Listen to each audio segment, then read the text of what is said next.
Sorry po, Kapitan. Huwag po kayong magalit sa akin. Ako ho, Kapitan?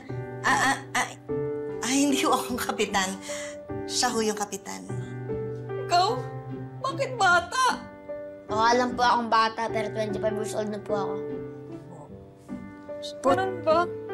Put, gumising ka na. Dito na nanay mo. Ayan, gising na. Gising na. Papagalitan niyo po ba ako?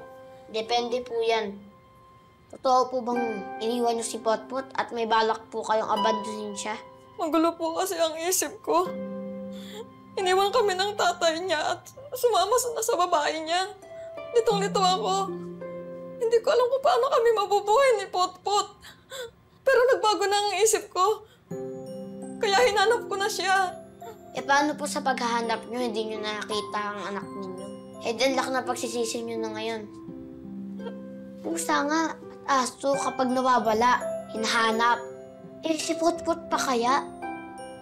Yung ibang tao nga, nag-aalaga ng hindi man lang nila kadugo.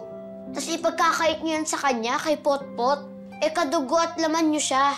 Anong klase po ba kayong ina? Sorry po, Kapitan. Hindi ko na po ulitin. Magiging matapang na po ako. Para itaguyod siya, mamahalin ko na po ang anak ko. Huwag niyo po sabihin sa akin niya. Huwag po kayo mag-sorry sa akin. Sabihin niyo po yan kay Potpot.